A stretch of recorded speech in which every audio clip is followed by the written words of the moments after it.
nutrition. Originaire du Congo, Kinshasa, Grace Néné Mouamini est arrivée à Mohammedia pour suivre un cursus en esthétique. Elle finit par s'intéresser à la création de bijoux et par fonder sa propre marque, baptisée fièrement Reine du Sud. C'est joli, c'est glam et surtout ça cartonne. Je vous laisse découvrir cela.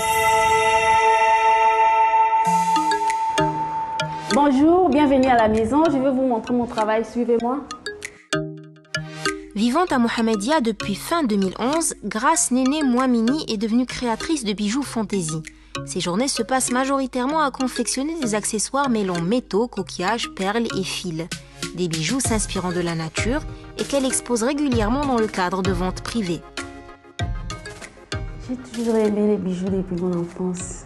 Je me rappelle quand j'étais beaucoup plus jeune, j'ai volé les bijoux de ma grande sœur tellement que j'adorais les bijoux. Ça a toujours été dans ma vie, les bijoux. Donc j'ai fait la formation d'esthétique, mais après il faut retourner à son amour d'enfance. J'avais l'habitude de faire de petits bracelets, de tours de rein comme on porte à l'Afrique.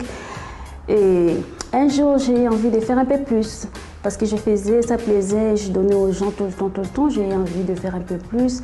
Et il y a une dame espagnole que j'avais connue à l'époque, elle faisait les bijoux, donc je lui ai demandé de m'apprendre un peu. Elle m'a appris quelques notions de base.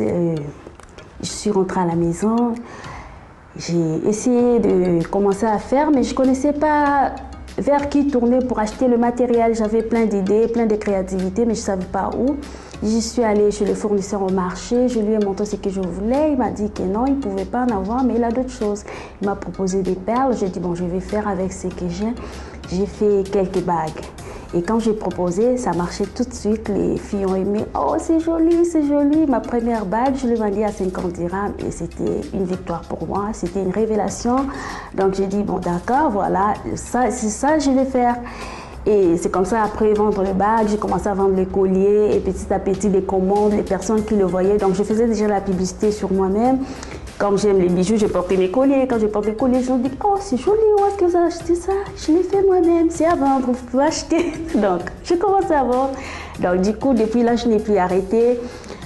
Donc, les perles qui n'ont pas de valeur, pour moi, ça a toujours la valeur parce que je peux créer quelque chose de beau qui va plaire aux gens. Donc, j'ai fait les bijoux pour toute personne, le plus moins cher ou un peu plus cher. Donc, tout le monde trouve son bonheur ici.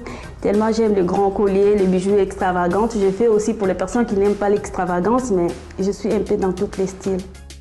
Grace, qui a baptisé sa marque Reine du Sud en l'honneur d'une héroïne de série colombienne, a voulu miser sur des modèles ethniques mais modernes. Les parures sont très colorées et jouent sur une certaine asymétrie des formes. On est loin du bijou classique et passe-partout. La jeune créatrice veut plutôt se différencier du lot et sa clientèle est sensible à ses efforts. La Reine du Sud, ça représente la force, l'énergie et le courage de se relever. À chaque fois, on est tombé, d'avoir la force de se relever.